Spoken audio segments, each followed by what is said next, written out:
Now it's time for Toker Talk Radio, the voice of the marijuana nation. What are you people? On dope? Where you can toke. I inhale frequently.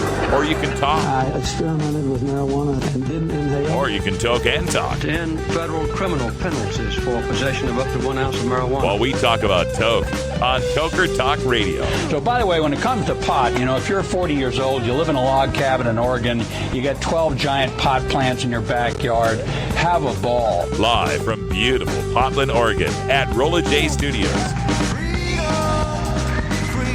Hey, this is great. Just not cannabis. Plus your calls live at 971-533-7111. They're walking on their pants with their cap on backwards, listening to Enema Man and Snoopy Poop Dog.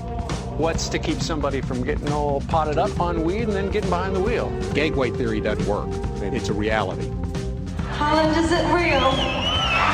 Don't tease me. We're locking up people that take a couple of puffs of marijuana, and the next thing you know, they got 10 years.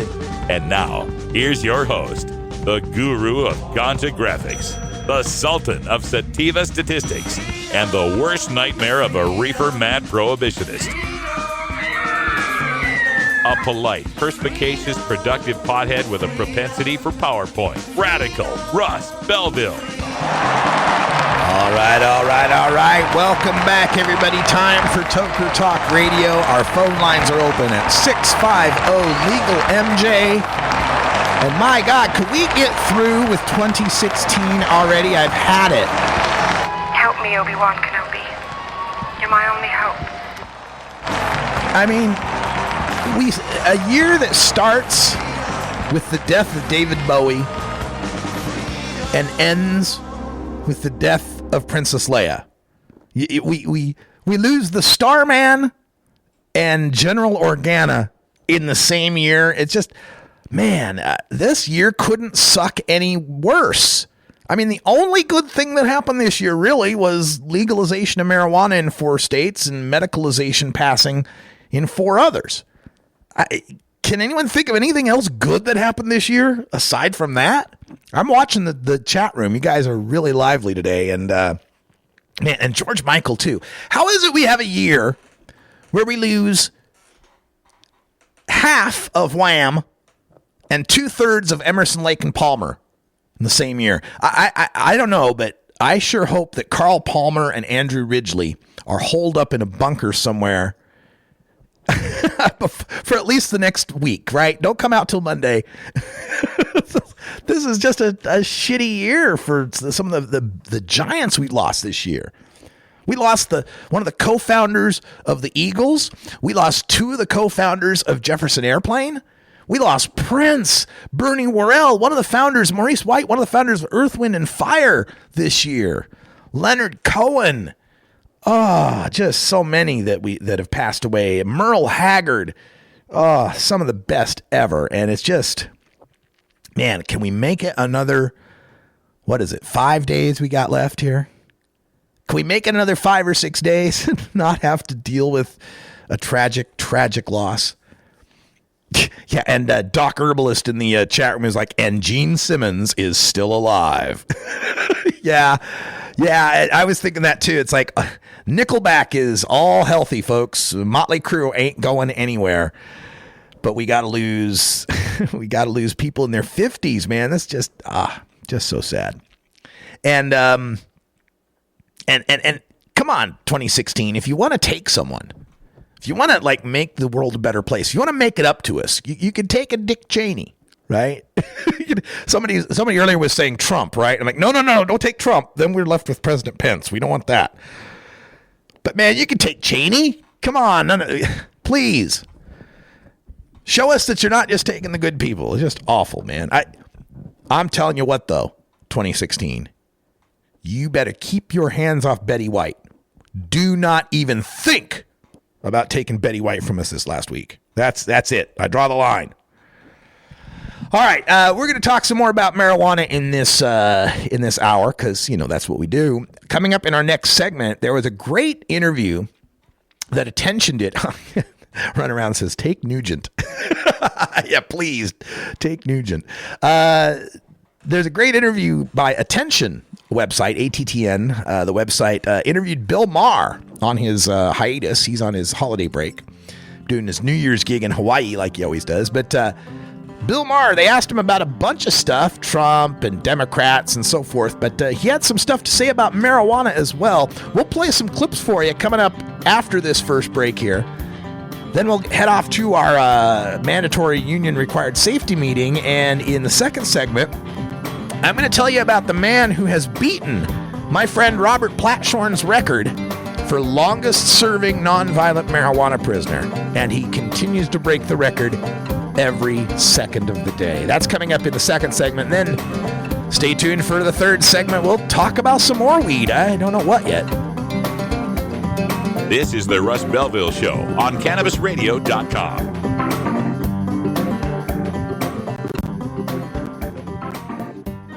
Legal to listen to all over the world.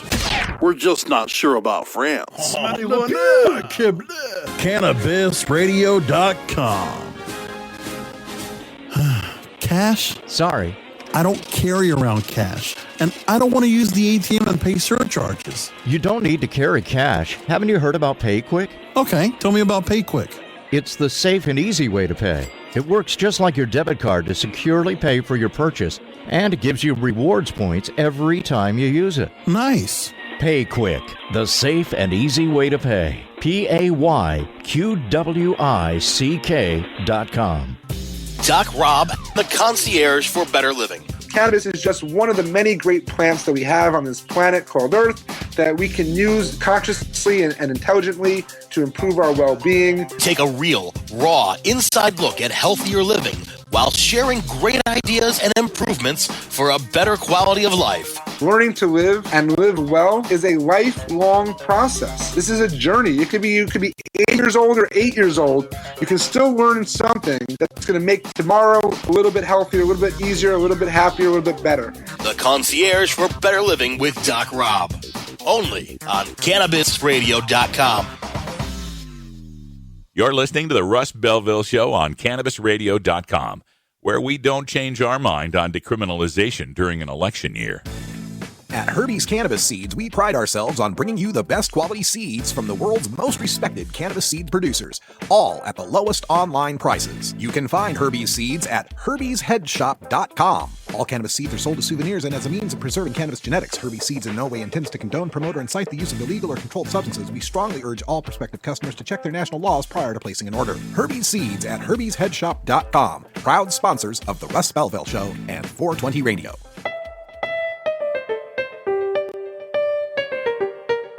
Remember, friends, there's more to life than marijuana. I just can't remember what it is. Why'd I come in here? This is the Russ Belville Show on CannabisRadio.com. All right, welcome back, everybody. I hope you had yourself a good break, and looking forward to the rest of this week, where we'll continue more of our look back at 2016, highlights of some of our events that we attended, and some of the stories of what, at least in the marijuana world, was a pretty good year. Hell, we got legalization now in 4 more states, 8 total. We got medical in 3 more states, 28 total now. It's a good thing weed got legalized for so many people, especially in so many blue states, so we can all smoke ourselves silly for the next 4 years.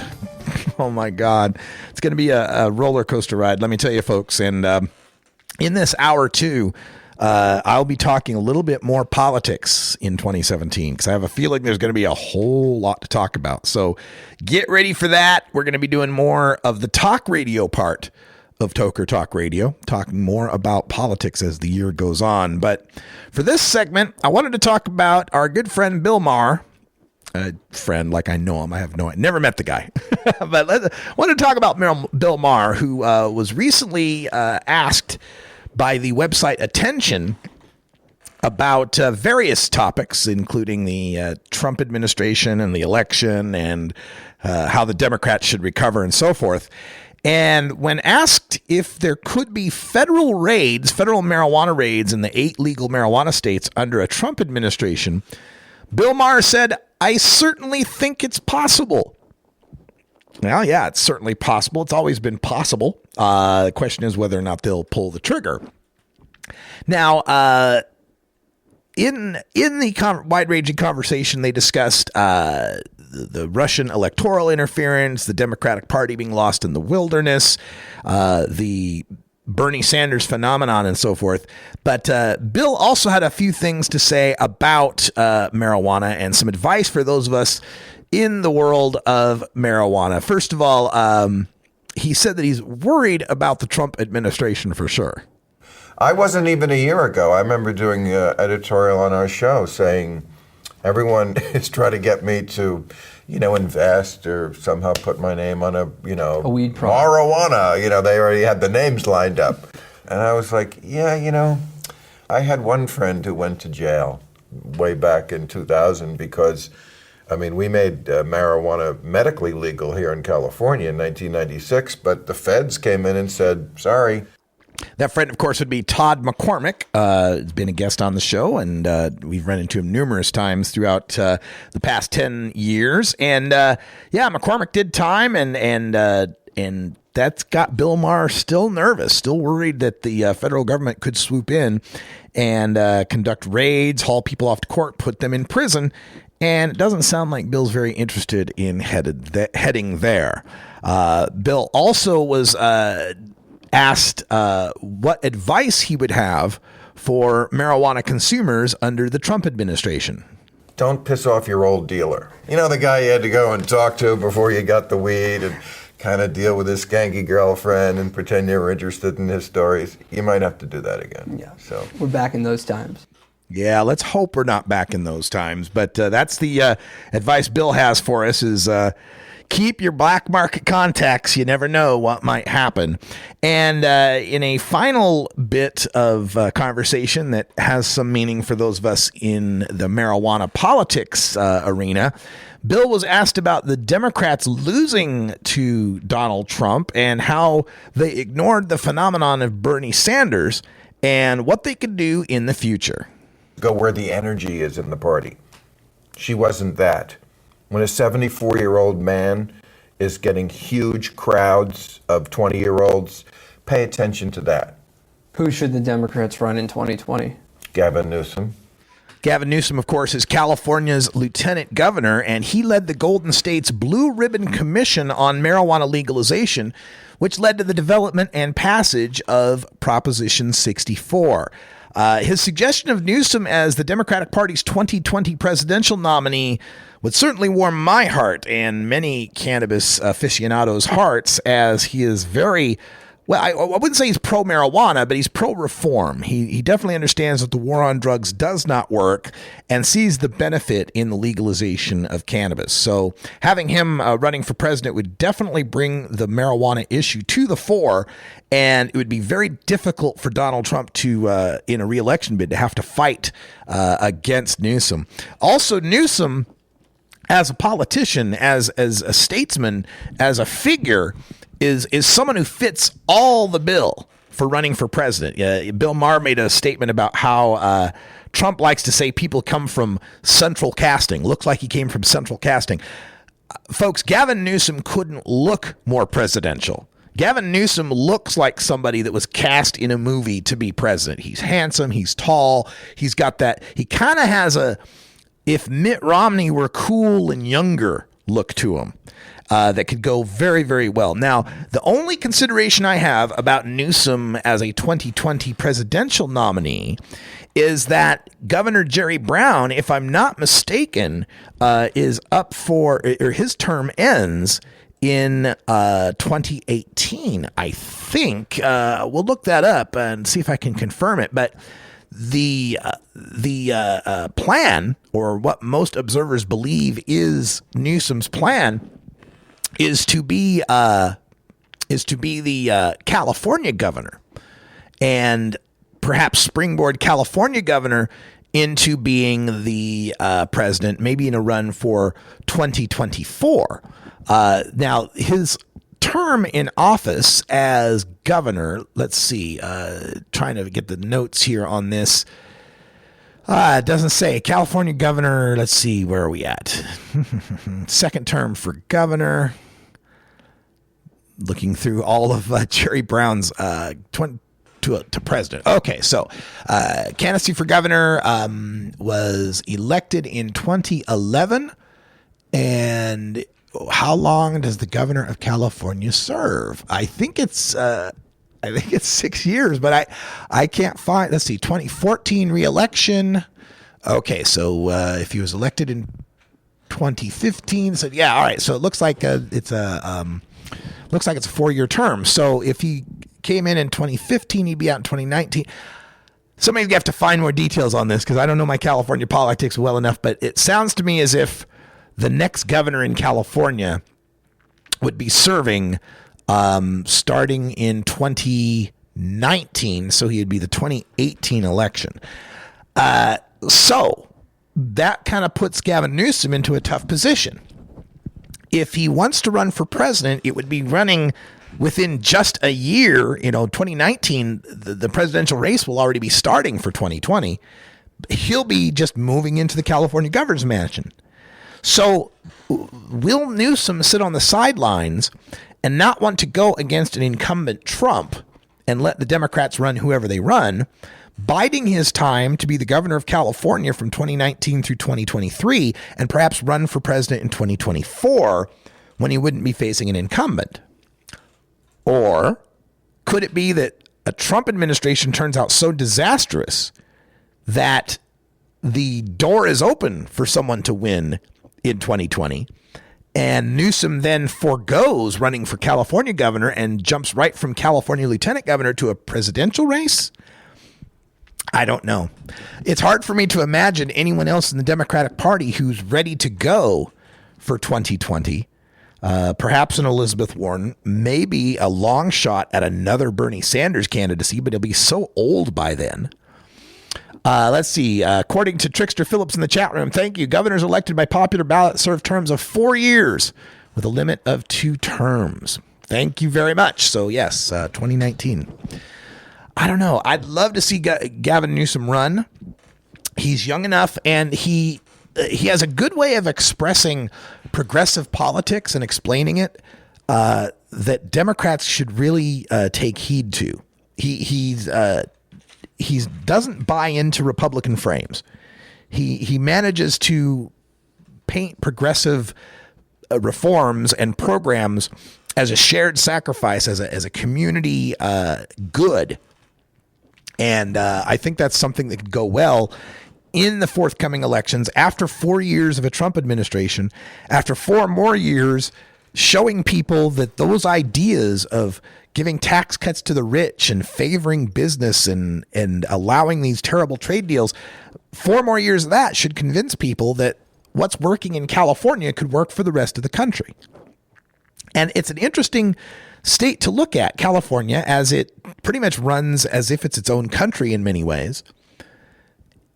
California has been doing many of the progressive reforms and programs that have been called for at a national level by Democrats and left-leaning reformers, and has seen a lot of success in environmental regulations and the data coming from the climate there in California, to job programs and infrastructure rebuilding. This could be a watershed year for the United States if we did see a candidacy from, and it's funny here in 2016, just ending up 2016, already looking for 2020. That gives you an idea of how much we all want to put this Trump administration. Even before it started, we're already looking for a way to change it here. I still have people that are trying to convince me that Trump may not be a bad thing for the marijuana movement.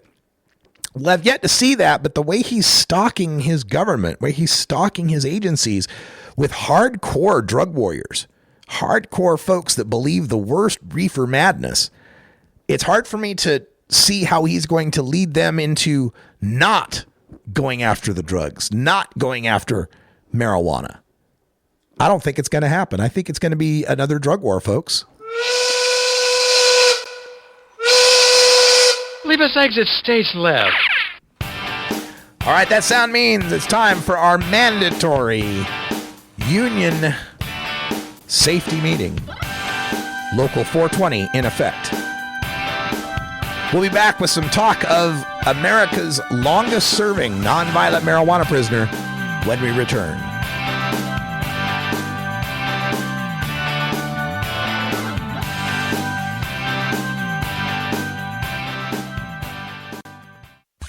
Being green is good. Growing green is good. Making green is great. CannabisRadio.com. Seeking a career in cannabis?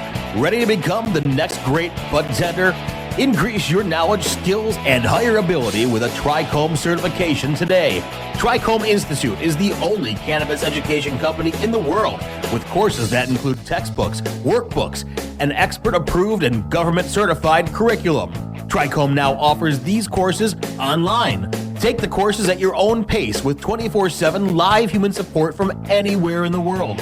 These courses are perfect for physicians, pharmacists, MMJ parents or patients, adult use customers, and most of all, aspiring bud tenders. The course includes full access to the cannabis industry's largest job board and even includes resume building help. Register for online courses with the cannabis industry's educational leader in science, education, and training. Visit TrichomeInstitute.com today. Georgia. Hi, this is Willie Nelson. Alcohol prohibition didn't work in the 1920s, and marijuana prohibition isn't working today. It's time we stopped arresting responsible marijuana smokers. It's the fair thing to do. For more information, contact NORML, the National Organization for the Reform of Marijuana Laws. Call toll-free 888-67-NORML or visit their website at norml.org. The Russ Belville Show, where the truth about marijuana gets more than a minute to speak. When you are starting up a medical cannabis business, you want a fired-up lawyer who understands the needs of cannabis consumers. The law office of Lauren Vasquez is your fired-up lawyer for the cannabis industry. Visit her website, firedupLawyer.com, or call 1-855-MMJ-LAWS for more information. That's 855-665-5297 for Lauren Vasquez, your fired-up lawyer, or email firedupLawyer@gmail.com.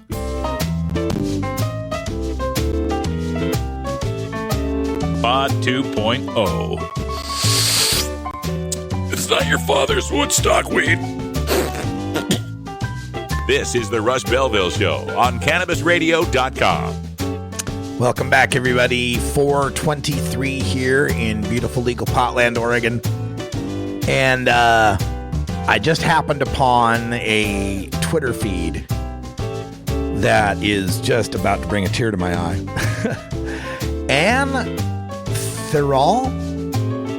She is, she's just she's got a Twitter account. It's kind of going viral with what she has said about the death of Carrie Fisher. And the thread opens with a picture of Fisher playing General Leia Organa from the episode 7, the most recent Star Wars movie, where she's, older and she's a general, right? And I'm just going to read you the feed because it's very touching. Everyone is sharing pictures of Fisher when she was young, but let me show you the Leia that was the most important to me, General Organa. She's not young, not wearing a gold bikini or a robe. She's dressed to do what she's been training her whole life to do, lead the rebellion. This is the Leia that has lost everything. Her world, her parents, her son to the dark side, her brother to who knows where, her lover. This is the Leia that could easily have broken down or given up, but she was stronger than literally every man in her life. She kept going. Because for Leia, fighting for what is right and just is more important than her feelings or her personal life. She is a fucking fighter. Unlike Luke or Han, Leia keeps fighting when things seem impossible. In spite of all the losses she suffered, in spite of impossible odds. She's in it for the long haul. She's the real fucking hero in Star Wars. Without Leia, the rebellion would have been quashed long ago. When I see Fisher as General Organa, I see a woman who has to put up with so much shit from so many men and yet keeps showing up for them. In General Organa, I see a woman changed by loss but not destroyed. I see a brilliant commander with good people skills and tactical knowledge. Princess Leia was great, but General Organa was Fisher's real gift to us, and she's who I'm going to be looking to in dark times. May we all be able to get up every day and, in spite of our pain and loss and fear, put on our boots and vest and plan to destroy the Empire. I often think about how Leia was born, well, adopted, into princesshood, but she earned the rank of general through hard fucking work. Like, oh my God, you get so many montages of Luke training, but Leia worked so much harder than him with half the recognition. And in the end, it wasn't Jedis who did the bulk of the work in the rebellion. It was regular people who hadn't received any special training. General Organa taught me that you don't have to be special or chosen to be a leader. You just have to show up and learn to do the work. Wow. That is certainly getting all of the attention it should be getting on the internet. And wow, very well written. And exactly. Can't add more to that. All right, let me go to the story I wanted to talk about here in this segment, and it has to do tangentially with my friend. On April 18th, my friend Robert Platshorn was convicted for his role in a non-violent marijuana smuggling operation. They were bringing Colombian marijuana up through Miami, Florida. And 2 months prior to that, on February 21st, 1980, 45-year-old Antonio Bascaro was placed in jail custody, awaiting his trial on charges relating to his involvement in a non-violent Cuban marijuana smuggling ring that helped bring in weed, like Bobby, from Colombia to Florida. Now, we're going to compare that to another person who served a lot of time. On March 30th, 1981, would-be assassin John Hinckley Jr. fired a small handgun 6 times at President Ronald Reagan. Now, Antonio Bascaro was still sitting in a jail cell that day. He was a Cuban exile. He flew for the Cuban Navy, and he was actually supposed to be a part of the CIA's Bay of Pigs invasion. He had no criminal history at all. And there were no other drugs, no cocaine, nothing else, or any violence involved in the smuggling ring. He sat in jail that day in 1981 when John Hinckley tried to kill President Reagan. The next year, on June 21st, 1982, John Hinckley was found not guilty by reason of insanity.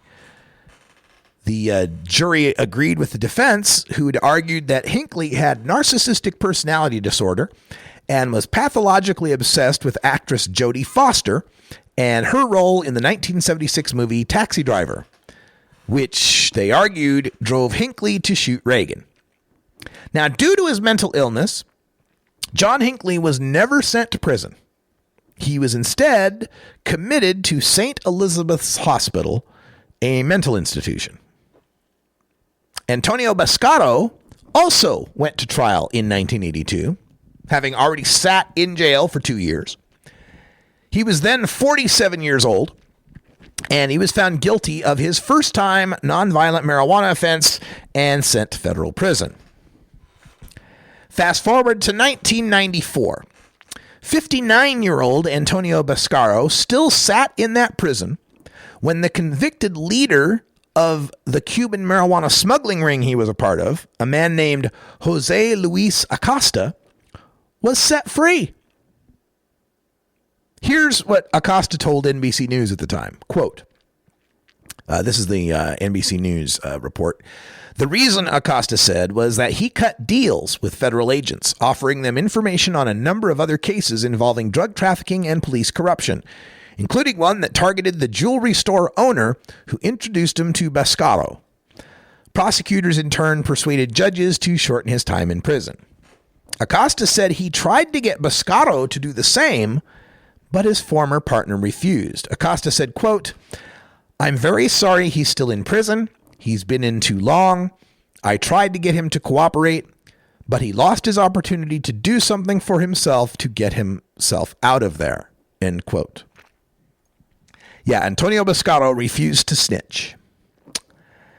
In 1999, 64-year-old Antonio Bascaro still sat in that prison when judges allowed the St. Elizabeth Hospital to begin allowing John Hinckley to leave the hospital for supervised visits with his parents. In 2005, 70-year-old Antonio Bascaro still sat in that prison when a federal judge ruled that John Hinckley could leave the hospital for 3 or 4 days at a time to visit his parents, solely under their supervision. In 2008, 73-year-old Antonio Bascaro still sat in that prison when my friend Bobby Platshorn, who was then the longest-serving nonviolent marijuana prisoner in America, was released from prison at the age of 64 after serving 29 years. This year, a federal judge declared that 61-year-old John Hinckley Jr. was no longer a threat to society and freed him to go live with his mother. Over the past decade, Hinckley had been spending up to 17 days a month free from the hospital. This February, 82-year-old Antonio Bascaro will mark his 37th year behind bars, sitting in a wheelchair, hoping to live long enough to see his scheduled release on June 8th, 2019. Now, President Obama has made history by commuting the sentence of hundreds of drug criminals. In fact, more than the last 11 presidents combined. However, Antonio Bascaro's sentence has not been one of them. As his son explains, quote, even though President Obama has given 944 commutations for clemency so far, my father's was not one of them. To the contrary, he was given the news that his clemency has been officially denied. There is no mercy for the longest-serving prisoner for a nonviolent marijuana offense, an 82-year-old grandfather who has been in prison for 36 years.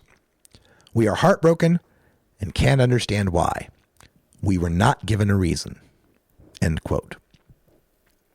Now, last month, NBC News reported on this case, and they explained how Antonio Bascaro did everything he could to try to get released early, all to no avail.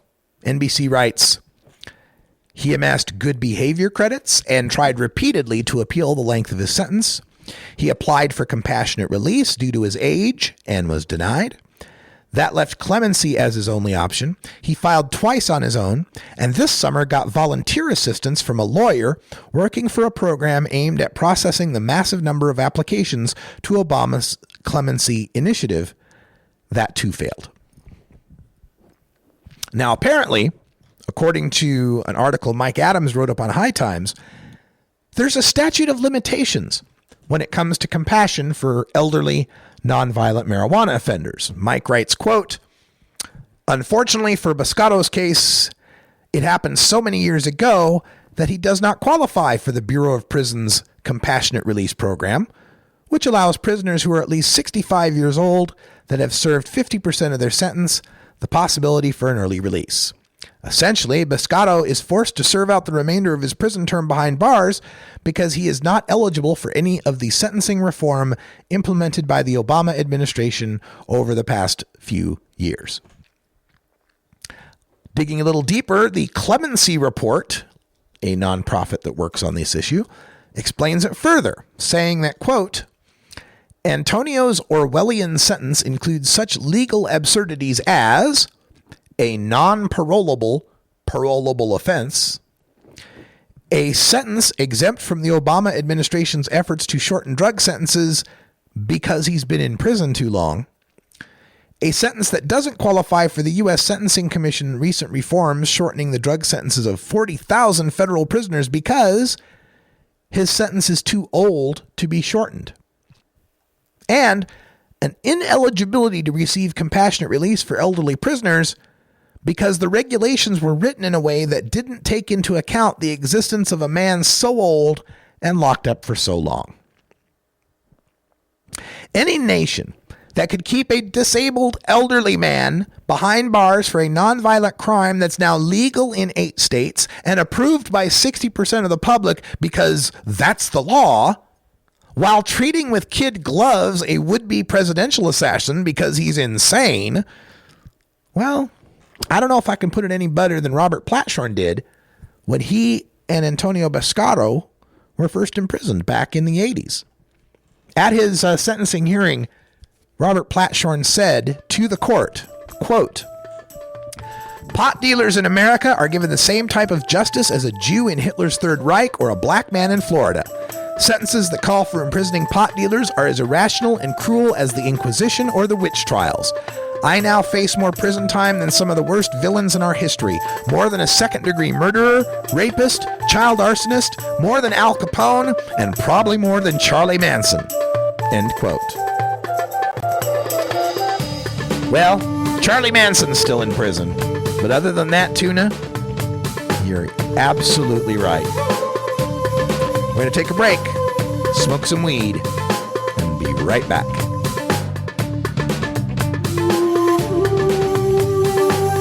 This is the Russ Belville Show on CannabisRadio.com.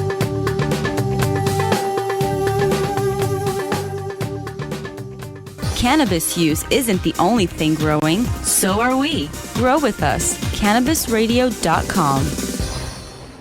Everyone deserves the medicine they need. Aaron's premium CBD essentials and CBD nectar products are made from plant-based organic ingredients, grown and processed in the United States. Our unique formula of coconut oil and coconut water infused with CBD oil is ideal for all skin types and provides maximum relief.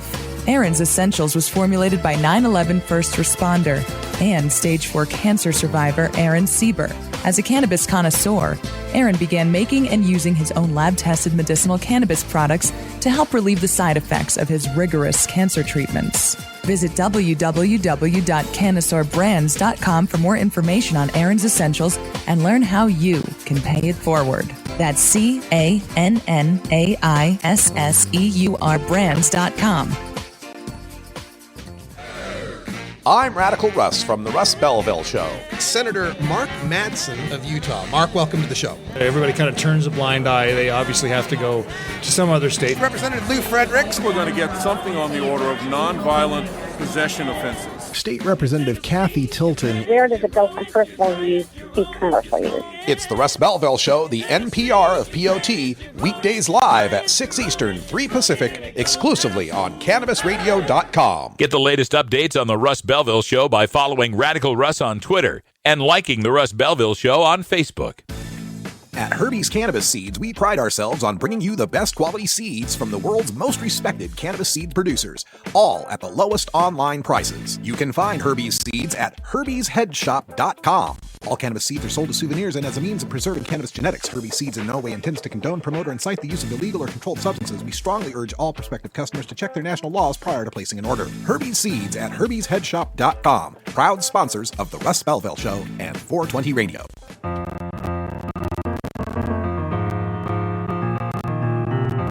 Pod 2.0. This is not your father's Woodstock weed. This is the Russ Belville Show on CannabisRadio.com. All right, welcome back, everybody. We're live from beautiful legal Potland, Oregon, chilling out here in Delta 9 Studios, with a reminder that you can visit Delta 9 Studios. We are a 420-friendly little place here, and we got a place for you to stay. I am not kidding. You want to visit Portland? You want to check out what legalization's all about? You want to shop at our pot shops, eat at our food carts, drink from our endless taps of wonderful craft beer and cider, visit our strip clubs, maybe? You want to check out Portland? I got a place for you to stay. I'm not kidding. I got a place for you to stay that isn't going to charge you $250 if you smoke marijuana in the room. In fact, we might charge you $250 if you don't. That's right. You can stay at Delta 9 Studios, but you better send me an email quick because the slots are filling up fast. The room goes for just $60 a night. It's your own private room, but you do have to share the bathroom and shower.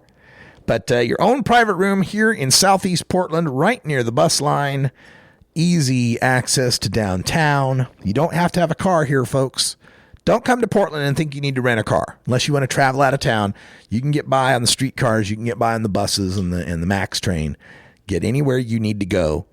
But you can do it right here from Delta 9 Studios. We've got a 420 friendly room for you. Send me an email, radicalruss@gmail.com if you're interested in the visit.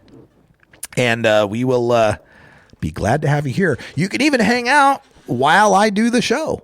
You can hang out right here and watch me do the show. Get on the mic if you want to. I'm serious. We are the voice of the marijuana nation, and that includes you. You can call us anytime you like, 24 hours a day at our studio line, 650-LEGAL-MJ is the line, 650-534-2565. And we'd love to hear from you. Love to hear from you about about whatever you want to talk about. Got all sorts of great stuff going on here at Cannabis Radio as we move forward.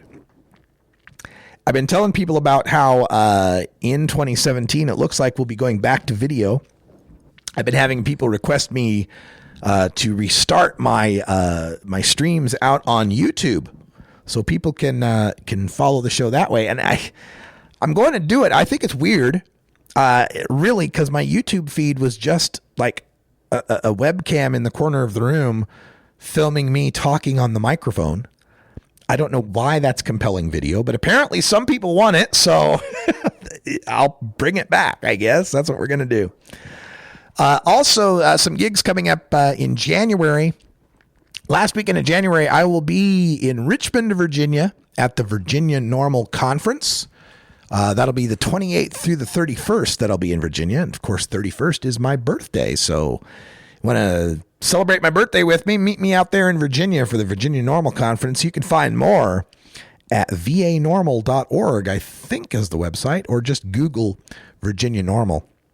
In February, on the 16th and 17th, I'll be in San Francisco at the International Cannabis Business Conference.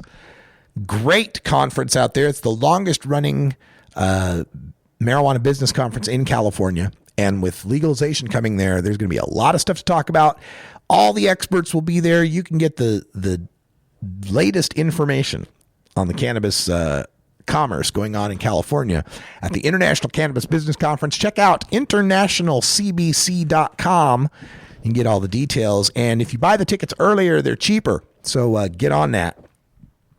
Nothing happening in March yet, but I'm sure there'll be a gig. After that, in April 11th and 12th, it's the International Cannabis Business Conference in Berlin, Germany. Be my first visit to Europe, and I'm hoping to make that a long visit, maybe a week-long visit, that'll take me to London as well, and perhaps Barcelona, and certainly Amsterdam. So we're going to try to get all that worked out. It's going to depend a lot on money, and you can help with that if you'd like. We're always looking for support here at the Russ Belville Show. You can PayPal me money by sending it to russ@radicalruss.com if you're so interested. All right, taking a look at the marijuana news, there is a story out in Forbes.com. Came out yesterday on 6 predictions for the marijuana industry in 2017. And let's see what these predictions are. They sat down with some marijuana experts, asking them what their predictions were. And one of the concerns, of course, has to do with the incoming Trump administration and the appointment, perhaps, of Jeff Sessions as Attorney General. So with that in mind, here are 6 of the predictions that are coming from Forbes. Number 1 prediction is that Los Angeles will become the marijuana capital. Adam Bierman is the chief executive officer of cannabis investment from MedMen Capital, and he thinks that Los Angeles is going to be the new cannabis capital. It's going to take the spotlight from the Mile High City. Bierman said that LA's medical marijuana market alone is close to $1 billion, which is the entire Colorado market.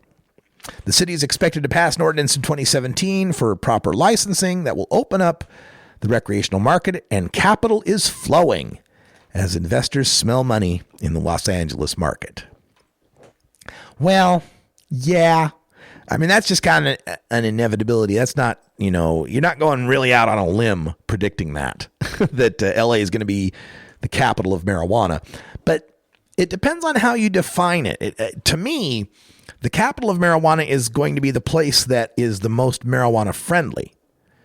And if we get this Assemblyman Rob Bonta up there in Oakland successfully getting the assembly to pass this ban on cannabis billboards, then no, LA won't be the most cannabis friendly place. Won't be the friendliest place for business.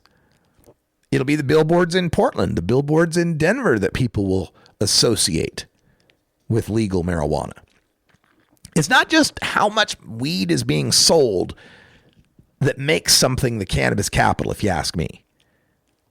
To me, it's how accepting they are of cannabis. Do we have cannabis lounges? Are they allowing cannabis cups? Are they allowing, open air events and so forth? So I say the jury's still out on that one. Their number 2 prediction from Forbes is that a sports league will greenlight marijuana. Bierman believes that in 2017, a major sports league will approve the use of cannabis for medical purposes. I don't think so. I don't think this one comes true in 2017. So long as cannabis is federally illegal, there is way too much money and way too many government entanglements for the major sports leagues, NFL, Major League Baseball, NBA, hockey, Major League Soccer, for them to greenlight it. And by greenlight, I'm saying approve of it, saying medical marijuana is okay. Now, if we're going to lower the bar and say maybe one of the sports leagues will stop testing for it, stop punishing it, then maybe. I mean, already the National Hockey League doesn't test for marijuana. They don't care. I could see one of the leagues perhaps getting marijuana dropped as something not to be punished for. Or maybe creating an exemption if a player is in a medical marijuana state and has a recommendation. But as far as I'm greenlighting it, saying, hey, we're going to start giving medical marijuana to the players, no way in hell that's going to happen. The number 3 prediction, a primetime network show with a marijuana theme. Well, I think that, I don't know about that. They talk about how HBO has a show called High Maintenance. MTV's got a show called Mary Plus Jane. Adam Scott from Parks and Rec has a green light from NBC to develop a show called Buds about a dispensary in Denver. Well, I mean, we've already had a primetime network show that had a bit of a marijuana theme in That 70s Show. Even though marijuana was never shown, it was certainly understood that they were in a smoking circle. I mean, Tommy Chong played a character in the show. So we've had it in a sitcom sense. I don't know that this is really going out much on a limb either. I think we're going to get that. Showtime had Weeds, of course. I think, primetime show with marijuana in it's probably inevitable. Their number 4 prediction is an increase in interest for synthetic CBD. In this one, they talk to Seth Yakatan, who's the chief executive officer for Caliterra, which is a biotech company. He says, quote, with Attorney General Sessions and the DEA's clarification that plant-derived CBD isn't legal, federally there will be an interest in synthetic forms of CBD, which is what Caliterra has been testing the efficacy of for a few years. Well, I think there'll be, people trying everything they can to get the benefit of the hype around CBD for epileptic kids and such without running afoul of the illegality of cannabidiol, which, by the way, has always been illegal. Don't believe these people you're reading online that says, but if it's hemp derived, if it comes from hemp stocks, it's all bullshit, people. It's all bullshit being sold at you by people who want you to keep buying and investing in their hemp-derived CBD products. Don't believe the hype. CBD's always been illegal. It's always been Schedule 1. It's just that the government hasn't bothered to go after it yet. Hasn't felt the need to go after it yet. But this idea that there's going to be this massive move toward synthetic CBDs, I really don't think is going to pan out, because I think GW Pharmaceuticals really has the route for plant-derived CBD to be tried and pass the FDA and become available. So I don't think there's going to be a need for this synthetic CBD.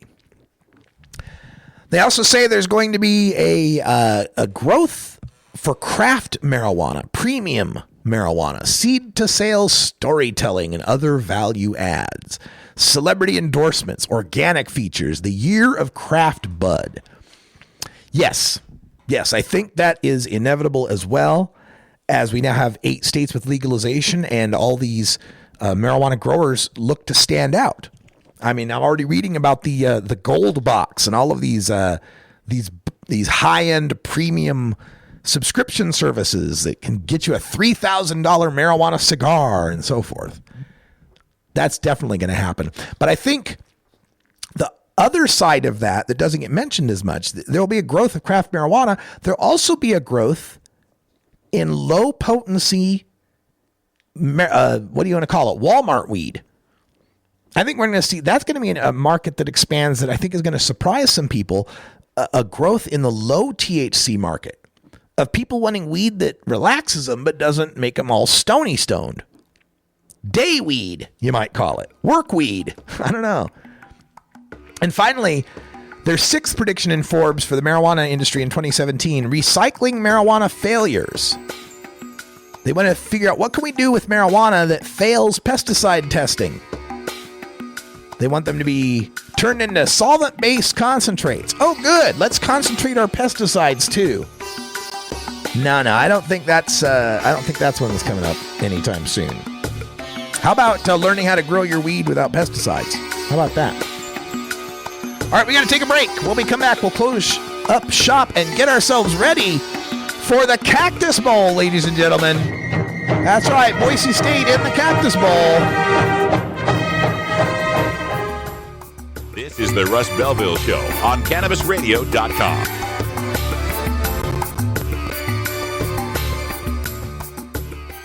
We don't limit how much you smoke, and we don't limit where you listen.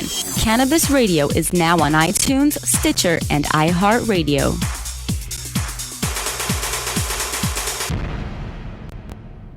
The next generation of vaporizers has arrived. Vuber vaporizers are blazing the way with unparalleled technology for oil, concentrate, or dry flower pens. Providing unsurpassed customer service and expert craftsmanship, Vuber vaporizers use cutting-edge technology, providing a power-packed, smoother vapor with a lifetime guarantee. Experience vaporizing the way it was meant to be. The Vuber way.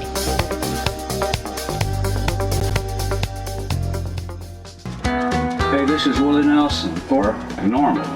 I smoke pot and I like it a lot. I learned a long time ago that marijuana is a lot safer than alcohol. There's nothing wrong with the responsible use of marijuana by adults. It's time we stopped arresting and started respecting those who smoke marijuana responsibly. To learn what you can do to help, contact NORML at NORML.org or call toll-free 888-67-NORMAL.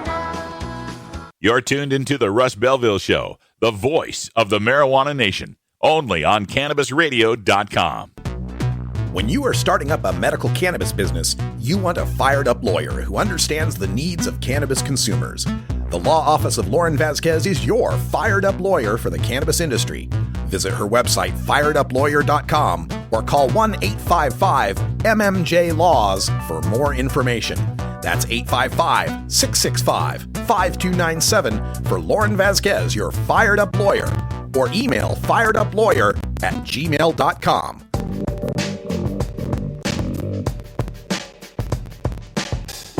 Warning, hits taken on this show are larger than they appear. Do not try this at home.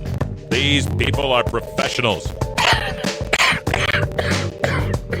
Or at least they pay me to say that. This is Dan Michaels from DanMichaelsAudio.com, and you're listening to Radical Russ on CannabisRadio.com. Welcome back, everyone. 5 minutes to the top of the hour, and I'm getting myself ready for Boise State playing Baylor in the Cactus Bowl. Boise State 10-2. Narrowly missed getting into a New Year's Bowl by number 1, a safety in Wyoming, and number 2, inability to punch the ball in on first and goal from the 1-yard line against Air Force. Aside from that, Western Michigan now is playing in the New Year's Bowl, and we get to play the Cactus Bowl against Baylor, a team that opened the year 6-0 and closed the year 0-6. So, yeah, we get to play a 500 club that's itching for something to make their season meaningful. And meanwhile, we're going to have a team that's disappointed that they're not playing on New Year's. So I sure hope Boise State is up for the game. Starts in just a couple of hours, and I will be rooting for them. Go Big Blue. Also, as we close things up, we've been talking about deaths in 2016. I've had a couple of deaths, 2 or 3. Had my dog Roscoe got hit by a car a couple weeks ago. So add that to the list of how 2016 has sucked. Got divorced and my dog died. Death of a marriage and death of a dog in my world. And, for that matter, death of my laptop's DVD drive and death of its card reader, its SD card reader. I've bought myself a new card reader, USB card reader, so last week's shows should be uploaded. If you check out CannabisRadio.com or the podcast feeds at iTunes, iHeartRadio, Stitcher, and TuneIn, those should be updated. And for Kathy in our chat room who missed the whole show, don't worry, Kathy. I'm recording it right now. I'll upload it tonight. You can listen to it tomorrow. We'll have another show tomorrow as well as we continue our look back at 2016, the year that sucked. That's what we should just call it, 2016, the year that sucked. So we'll have plenty more of those coming up on the rest of this week. And then next week, we jump right in to 2017. By the end of this week, we will have done 879 shows. So we start 2017 with show 880. And that means with show 880 starting in January, we will sometime in February, I think around February 10th it would be, I will set a new record for number of shows. I did 908 shows for normal as the Daily Audio Stash or Normal Show Live. And so somewhere in February, the Russ Belville Show will eclipse that record with show number 909. And it also means that sometime in July, I imagine, maybe by the 4th of July, we'll hit show number 1,000. Oh my God, show number 1,000.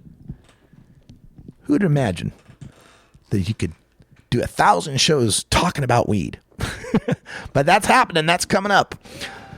All right, that sound means that we're out of time. Time flies when you legalize, folks. I want to thank each and every one of you for joining us here day after day. Or if you're a new listener, thanks for finding us and tell your friends. We're here every weekday except federal holidays and my travel days here at CannabisRadio.com, exclusively live. Or you can catch the podcast at iTunes, iHeartRadio, Stitcher, and TuneIn. You can find me as Radical Russ on everything. If it's got a username, I'm Radical Russ on it. And you can email me at Gmail, radicalruss@gmail.com. For everyone here at Delta 9 Studios in beautiful, legal Southeast Portland, Oregon, and our friends at CannabisRadio.com in Scottsdale and Boca Raton, I'm Radical Russ.